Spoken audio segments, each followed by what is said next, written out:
मैं भी माँ बन सकती हूँ। उसके चेहरे पर डर साफ दिख रहा था, पर वह खुद को समझा रही थी कि शायद ये उसका वहम हो। कभी कभी एक ही चीज बार बार सोचने से हमारी मानसिक स्थिति ऐसी हो जाती है मानो वह सच में हमारे साथ हो रहा हो। राम, जल्दी आओ, मुझे लग रहा है ब्लीडिंग हो रही है और मेरा मिसकैरेज हो जाएगा। रीना घबराई सी बोली जा रही थी। ऐसा कुछ नहीं है रीना, तुम ज्यादा परेशान हो रही हो। चेक किया? हाँ, सब सही है, पर मुझे लग रहा है। मैं आता हूँ। रीना ने चुपचाप फोन रखकर बिस्तर पर लेट गई। इधर राम घबराया सा जल्दी से ऑफिस से निकल गया। किसी तरह खुद को समझाते हुए जल्दी कार ड्राइव कर घर आया। रीना ने किसी तरह हिम्मत कर दरवाजा खोला। क्या हुआ रीना? डॉक्टर के पास ले चलो राम, इस बार मुझे मेरा बच्चा नहीं खोना। मैं खुद के लिए बांझ शब्द सुनकर थक गई हूँ। मुझे अब ये सब नहीं सुनना। मैं सभी को बताना चाहती हूँ कि मैं भी माँ बन सकती हूँ। हाँ राम, मैं भी माँ बन सकती हूँ। रीना रोने लगी।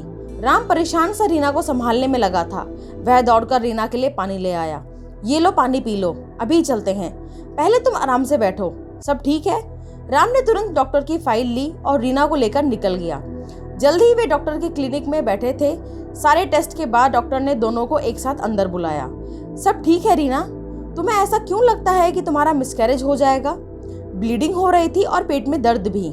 रीना, मैंने पहले ही कहा था कि कभी कभी स्पॉट जैसा कुछ हो सकता है, पर अगर तुम्हें बार बार ये सब सोचना नहीं छोड़ा तो तुम्हारा मिसकैरेज जरूर हो जाएगा, डॉक्टर ने कड़े शब्दों में कहा। ऐसा मत कहिए डॉक्टर, इस बार मैं नहीं झेल सकती। रीना फूट फूट कर रोने लगी। डॉक्टर रीना के पास उसका हाथ थामकर बैठ गई। इसीलिए तो कह रही हूँ कि कुछ भी गलत मत सोचो। मैं जान चुकी हूँ कि तुम्हारे साथ 2 बार ऐसा हो चुका है, इसलिए डर बैठना वाजिब है, पर इस डर पर तुम्हें काबू रखना होगा, ना कि इसे दिमाग पर हावी होने देना है। सब नॉर्मल है, बस तुम खुश रहा करो। इस बार हम कुछ गलत नहीं होने देंगे। जाओ बाहर बैठो, मैं राम को दवाइयों के बारे में बता दूं। डॉक्टर की बातों से रीना को बहुत हिम्मत मिली। अब मैं कुछ गलत नहीं सोचूंगी डॉक्टर, मुझे भी गलत नहीं करना है। वह बैठकर दीवार पर लगे बच्चों के पिक्चर्स देखने में लग गई। राम, रीना को तो मैंने समझा दिया, पर तुम्हें रीना का बहुत ध्यान रखना होगा। बार बार एक ही डर महसूस करने और बात सोचने से वह बात इसके मन में बैठ गई है, और अगर शरीर ने भी इसके अनुसार काम करना शुरू कर दिया तो हम कुछ नहीं कर पाएंगे। रीना को बाहर घुमाने ले जाओ, उसे अकेला मत छोड़ो, किसी को बुला लो, म्यूजिक सुनने के लिए बोलो, पॉजिटिव किताबें दो, उसके पसंदीदा काम करने के लिए उसे बोलो। कुछ भी करो, बस उसके मन से ये डर निकालना जरूरी है। इस बार कुछ गलत हुआ तो दोबारा कंसीव करना भी मुश्किल है।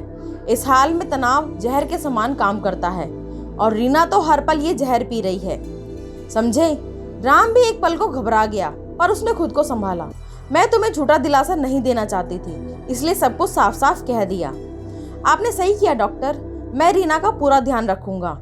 आप बिल्कुल परेशान मत होइए। इस बार रीना जब आपके पास आएगी तो हंसते हुए आएगी।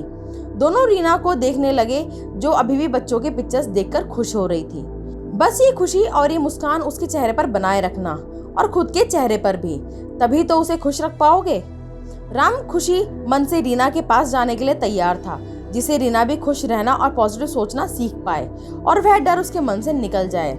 दोस्तों, डर ऐसी चीज है जो हमें और हमारे सोच को पंगु बना डालती है, और हम चाहकर भी कुछ अच्छा नहीं सोच पाते।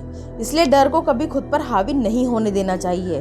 अपने विचार जरूर दीजिए, और अगर मेरे ब्लॉग पसंद आए तो मुझे लाइक और फॉलो जरूर कीजिए। तो एक बार फिर मिलेंगे नई वीडियो में, तब तक के लिए बाय बाय।